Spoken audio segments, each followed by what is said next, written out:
Hangaring pagtibayin ang diwa ng bayanihan, mga OFW mula sa bansang Singapore nakilahok sa Balik Bayanihan Walk na inilunsad ng Philippine Bayanihan Society. Si Renjo Modiquillo magbabalita. Ang bayanihan ay isang kaugalian ng mga Filipino na nagpapakita ng pagtutulungan, pagkakaisa at pagdadamayan. Sa modernong panahon ngayon ay maaaring masabing naging moderno na din ang pagkakaroon ng bayanihan.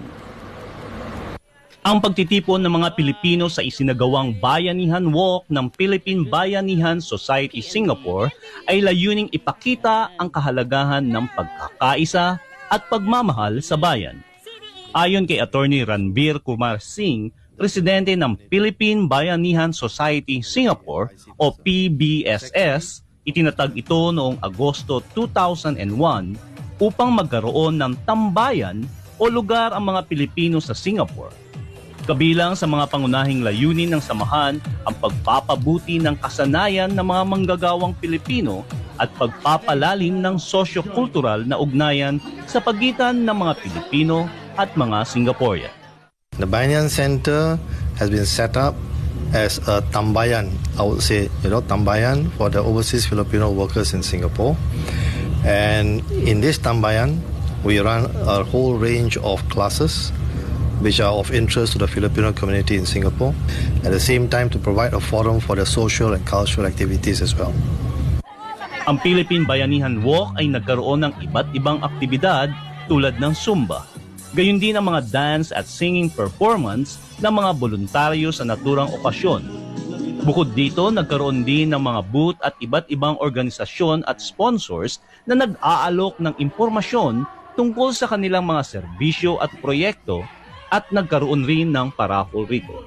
Layunin ng Bayanihan Walk ang pag-isahin ang diwa ng bayanihan ng mga Pilipino sa Singapore at makalikom ng sapat na halaga sa pagpapatuloy ng operasyon at pagpapanatili ng Bayanihan Center. It's one of the good initiatives to get Filipinos together. And we raise also money for running the center. No? So two purposes is we get together the Filipinos, at least once a year. And at the same time, we are able to raise some funds to help maintain the activities of the Bayanihan Center. Ang mga kaugnay na grupo ay nakikinabang din sa ilalim ng ilang tulong pinansyal pati na rin ang paggamit ng mga silid para sa kanilang mga pulong at proyektong voluntaryo. Ang Bayanihan Center ay nagbibigay daan sa mga Pilipino na makisama ng malaya sa ilalim ng iisang bubong. Ang buong samahan ng mga individual, asosasyon at iba't ibang Filipino community dito sa Singapore ay maaaring magsama-sama sa pagtupad ng iisang layunin mula sa pinakasimpleng salo-salo hanggang sa pinakamalalim na proyekto. Sa pagbabalik ng Bayanihan Walk katapos ang 3 taong pagkakaantala, lubos ang pasasalamat ni Miss Minerva Lau, Honorary Secretary ng PBSS sa lahat ng nakilahok at tumulong upang maisakatuparan ang aktibidad. It's a fundraising activity kasi madaming mga expenses, operating expenses ang Bayanihan Center. Wala po kami, it's a non-profit organization.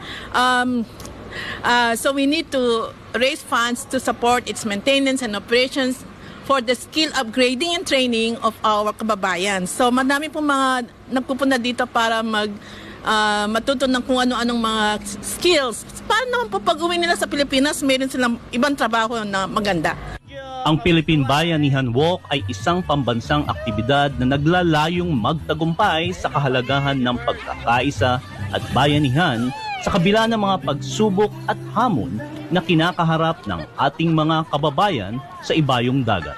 Ito ay isang pagkakataon para sa mga Pilipino at mga kaibigan ng Pilipinas sa Singapore na magsama-sama upang ipakita ang kanilang pagmamahal sa bayan, kasaysayan at kultura. Sa pagpapatuloy ng tradisyon ng bayanihan, inaasahan na ang Philippine Bayanihan Walk ay magiging inspirasyon sa bawat Pilipino na magtulong-tulong at magkaisa para sa ikauunlad ng bansa. Para sa Diyos at Pilipinas nating mahal! Renjo Modiquillo, SMNI News, Singapore.